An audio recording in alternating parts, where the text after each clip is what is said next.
Un bref aperçu de ce dont parlent les journaux ce vendredi matin et nous commençons par le Sudan Tribune. Le journal parle de transformations majeures dans l'armée sud-soudanaise et comme vous pouvez le voir sur le titre, l'armée devrait adopter un nouveau nom.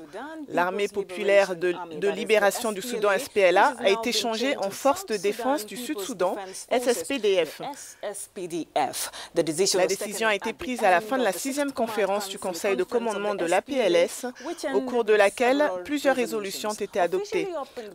Officiellement ouverte par le président Salva Kiir, la conférence a également appelé à la création de 2 sous-secrétaires au ministère de la Défense, à l'adoption d'une procédure de plan stratégique appropriée pour la logistique et l'approvisionnement, en mettant en place une politique claire de motivation et de promotion dans l'armée. Le Sudan Tribune rapporte que le président Kiir a déclaré vouloir des résolutions et les recommandations qui ont été adoptées lors de la conférence ont été mises en œuvre sans délai. Il a également insisté sur le fait que la restructuration de l'APLS en une armée efficace aux normes internationales exige des efforts collectifs. Nous allons au Cameroun maintenant où les évêques des régions anglophones ont appelé à la fin du boycott scolaire qui a touché les régions anglophones depuis plusieurs mois maintenant. Le journal en ligne cameroononline.org rapporte que les évêques ont demandé aux écoles de commencer à enregistrer les étudiants pour l'année scolaire 2017-2018 qui commence en septembre. Les boycotts ont commencé en octobre 2016 lorsque des avocats et des enseignants ont été en grève dans les 2 régions anglophones du Cameroun à propos de ce qu'ils considéraient comme l'érosion de leur système éducatif et juridique par l'administration dominée par les francophones.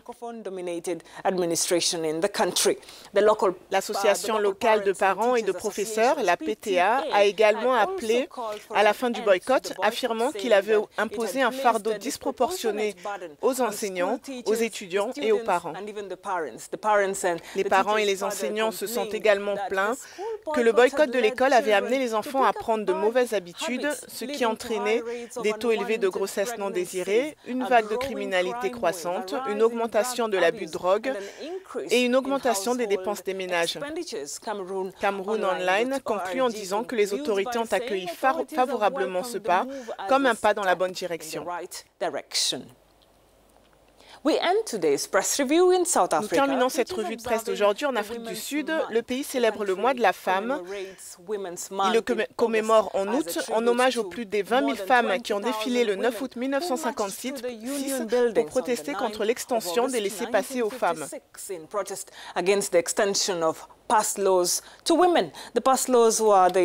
Les lois sur les laissez-passer étaient un système d'identification interne utilisé pour ségréguer la population et empêcher les Noirs, les femmes et les autres minorités de voyager librement à travers le pays. OK Africa rapporte que le lancement officiel du mois de la femme a eu lieu mardi à Tchouané, où le ministre des Femmes, Suzanne Chabangui, a exhorté les hommes sud-africains à s'impliquer dans le mouvement pour mettre fin à la violence sexuelle. Un problème systémique qui conduit à la création de manifestations et de mouvements à l'échelle nationale, tels que le hashtag Not in my name et le mouvement plus controversé avec le hashtag Men are trash. Chabangu a également déclaré qu'il était encourageant que certains hommes aient répondu à l'appel à travailler ensemble pour mettre fin à la violence à l'égard des femmes.